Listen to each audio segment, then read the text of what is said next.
అందరికీ నమస్కారం. ఈ వీడియోకి స్వాగతం. ఈ వీడియోలో మనం కాల్ బ్యాక్ అంటే ఏమిటి అనే దాని గురించి తెలుసుకోబోతున్నాం.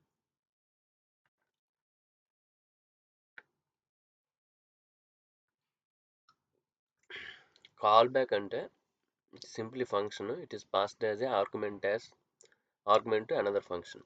ఇది ఒక ఫంక్షన్ ఇంకో ఫంక్షన్కి ఆర్గ్యుమెంట్ కింద పాస్ చేయబడుతుంది. తర్వాత దాన్ని ఎగ్జిక్యూట్ చేయడం అనేది జరుగుతుంది. ఇది కాల్ బ్యాక్. దీని పేరే చెప్తుంది call back. Okay, after some time it will call back. మనకి అనాలజీ చెప్పాను కదా ఇంతకుముందు. రెస్టారెంట్లో మనం పిజ్జా కానీ బర్గర్ కానీ ఏదైనా ఆర్డర్ ఇచ్చామనుకోండి, మన ఆర్డర్ తీసుకుంటాడు, మనం అక్కడ వెయిట్ చేయక్కర్లేదు. తర్వాత మనకు నోటిఫికేషన్ రావడం కానీ అక్కడ డిస్ప్లే పైన చూపించడం కలుగుతుంది. అయిన తర్వాత మనకి కాల్ బ్యాక్ అనేది వస్తుంది. అప్పుడు మనం వెళ్ళి తీసుకుంటాం. సేమ్ ఎనాలజీ లాగే ఇక్కడ ఫంక్షన్కి మనం ఒక ఫంక్షన్ పాస్ చేస్తాం. ఓకేనా, అది సింక్రోనస్గా కానీ అసింక్రోనస్గా కానీ తర్వాత ఎగ్జిక్యూట్ అవుతుంది. ఓకేనా, ఇది కాల్ బ్యాక్ అనమాట.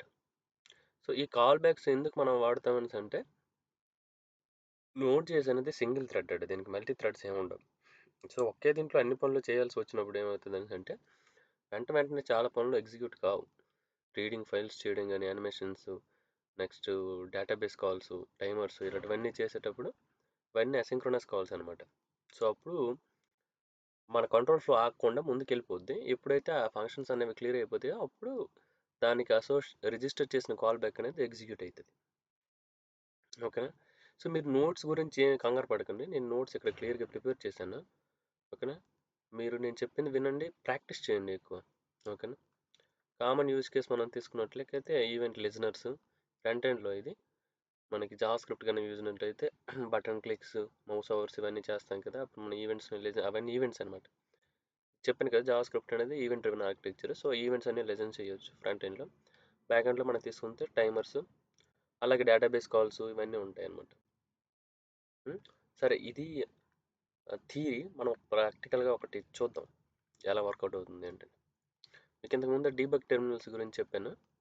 మళ్ళీ నేను డీబగ్ చేసి చూపిస్తాను. డీబగ్ చేస్తే ఏంటంటే మనకి కంట్రోల్ ఫ్లో ఎలా అవుతుంది, ఏ ఫంక్షన్ ముందు కాల్ అవుతుంది, తర్వాత ఏం వెళ్తుంది అనేది మనకు తెలుస్తుంది.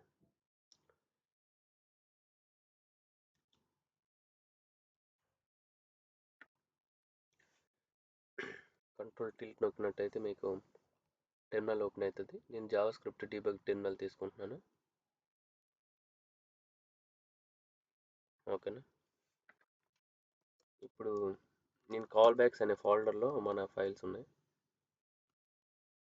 Okay, first synchronous call backs ఎలా ఎగ్జిక్యూట్ అవుతాయని చూద్దాం. సింక్రోనస్ అంటే మీకు తెలుసు, మనం వెయిట్ చేయకుండా వెంటనే పనులు అయిపోతాయి, అది సింక్రోనస్. ఓకేనా, సరే.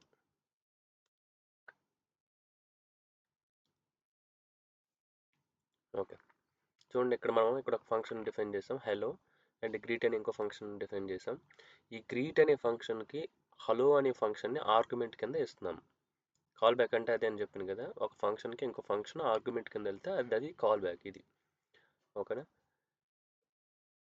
ఇప్పుడు చూద్దాం ఎగ్జిక్యూషన్ అనేది ఎలా జరుగుతుందో. చూడండి, ఫస్ట్ గ్రీట్ అనే ఫంక్షన్కి కాల్ బ్యాక్ అనే ఫంక్షన్ ఇలా పెడితే మీకు తెలుస్తుంది.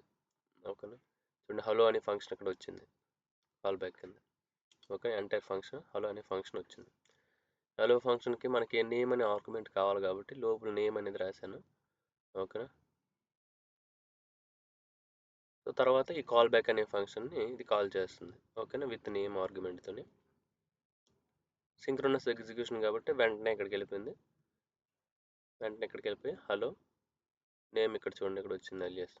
ఇదే విషయాలు మేము ఇక్కడ లోకల్ వేరియబుల్లో చూడవచ్చు. ఇక్కడ చూడండి, గ్రీట్ గ్లోబల్ డాట్ సే హలో గ్లోబల్ డాట్. ఓకేనా, ఇది కాల్ స్టాక్ అనమాట. దీన్ని కాల్ స్టాక్ అంటాం. ఇందులో మనకి చూడండి ఈ కాల్స్ అన్నీ కూడా మనకి రిజిస్టర్ అయి ఉంటాయి, ఎగ్జిక్యూట్ అయినాయి. ఓకేనా, హలో అలియాస్. ఓకేనా, ఇది సింక్రోనస్కి. అలాగే మరి అసింక్రోనస్ కాల్ బ్యాక్ కూడా మనం చూద్దాం. ఓకేనా, అసింక్రోనస్ కోసం నేను టైమర్ని తీసుకున్నాను. ఓకేనా, ఎందుకంటే మనకి డేటాబేస్ కాల్స్, ప్రామిసెస్ అవన్నీ తర్వాత వస్తాయి. అవి నేను వచ్చినప్పుడు మీకు ఖచ్చితంగా చెప్తాను. సరేనా, సరే, దీన్ని కూడా ఎగ్జిక్యూట్ చేసి చూద్దాం.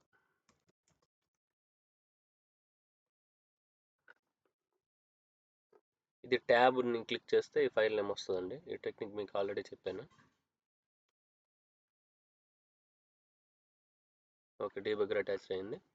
ఇక్కడ కూడాను same fetch data, display data అనే రెండు ఫంక్షన్స్ మనం తీసుకున్నాం. ఓకేనా, ఫెచ్ డేటా అనే ఫంక్షన్కి డిస్ప్లే డేటా అనే దాన్ని ఆర్గ్యుమెంట్ కింద పాస్ చేస్తున్నాం. So it is the call back. ఓకేనా, దీన్ని ఎప్పుడు పిలుస్తుందని చూద్దాం. చూడండి, టైమర్ అనేది అసింక్రోనస్ ఆపరేషన్. ఇది 2 సెకండ్స్ డిలే తర్వాత లోపు ఉన్నది ఎగ్జిక్యూట్ అవుతుంది అనమాట.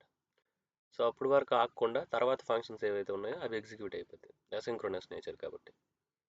ఓకేనా, ఇప్పుడు 2 సెకండ్స్ అయిపోయింది కాబట్టి ఇప్పుడు లోపుకి వచ్చింది. లోపుకి వచ్చిన తర్వాత ఈ డేటాని తీసుకుంది. డేటాని తీసుకొని ఈ కాల్ బ్యాక్కి కాల్ చేసింది. అందుకే ఇగో డిస్ప్లే అనే ఫంక్షన్కి వచ్చేసింది అనమాట. సో ఈ విధంగా కాల్ బ్యాక్ అనేది పనిచేస్తుంది. అయితే ఈ కాల్ బ్యాక్లో ఒక ప్రాబ్లం ఉందండి. అదేంటంటే కాల్ బ్యాక్ హెల్ అంటారు దీన్ని. ఇంటర్వ్యూస్లో ఇది ఖచ్చితంగా అడుగుతారు. కాల్ బ్యాక్ హెల్ అంటే ఏంటి, అసలు దాన్ని ఎలా నువ్వు రిజాల్వ్ చేస్తావని మనకి క్వశ్చన్ అనేది అడుగుతారు. కాల్ బ్యాక్ హెల్ అంటే ఏంటంటే, మనం ఒక ఫంక్షన్ కాల్ బ్యాక్ ఉందనుకోండి, అది ఎగ్జిక్యూట్ అయిన తర్వాత మనకి కొంత డేటా వస్తుంది. ఓకేనా, ఆ డేటా అనేది నెక్స్ట్ జరిగే కాల్ బ్యాక్ ఉపయోగపడింది అనుకోండి, దాని లోపు రాయాల్సి ఉంటుంది. అలాగే అది ఇంకొక ఫంక్షన్ ఈ ముందు దానిపైన డిపెండ్ అయింది అనుకోండి, దానిలోపు రాయాల్సి ఉంటుంది. ఇలా ఒకదాని కింద ఒకటి ఇలాగ నెస్టెడ్ కాల్ బ్యాక్స్ అయిపోతే ఏమిటంటే రియలబిలిటీ, డీబగ్గింగ్ చేయడం కష్టమైపోద్ది, కోడ్ని మెయింటైన్ చేయడం అనేది కష్టమైపోద్ది. సో దీన్ని మనం కాల్ బ్యాక్ హెల్ అంటాం అనమాట. ఇది ఒక నరకం అనుకోవచ్చు. Well powerful call back lead to call back hell, nested call backs that makes code harder to read and maintain.